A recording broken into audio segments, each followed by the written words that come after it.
நாம் தமிழர் 2026 சாதிக்குமா சறுக்குமா? சேவல் ஒருபோதும் முட்டை போட போகிறது கிடையாது.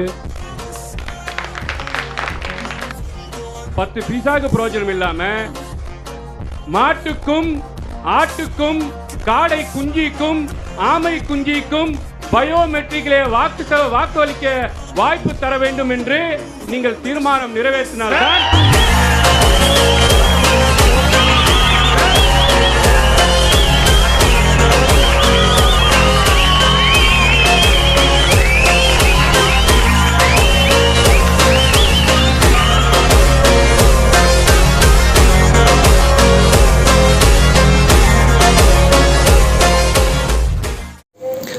உங்களுக்கு தோணும் இதோட ரியாக்ஷன் எப்படி இருக்கும் அப்படின்னு. உங்களுக்காக மக்களின் பிரச்சனைகளை மனசிலிருந்து பேச முடியாதவன் தலைவனாக இருக்க முடியுமா?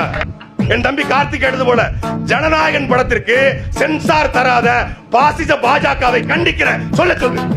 உலகத்திலே செத்து போன குடும்பத்தை ரெசார்ட்ல வச்சு பார்த்த நீங்களா அரசியல் பேசலாமா? இங்க சிஎம் அங்கிள் கேக்குதா, அங்கிள் மோடி அங்கிள் கேக்குதா அங்கிள் போட வேண்டியதான வீடியோ.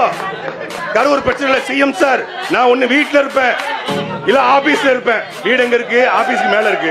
ஆபீஸ் எங்க இருக்கு? வீட்டுக்கு கீழ இருக்கு. என்னெல்லாமோ சொல்றாங்க, தமிழ் தேசியம்ன்றாங்க, திராவிடம்ன்றாங்க, கச்சத்தீவுன்றாங்க, முல்லை பெரியார்ன்றாங்க. ஆனா துண்டி சிட்டி எல்லாம் எப்படா பேசுறாங்க?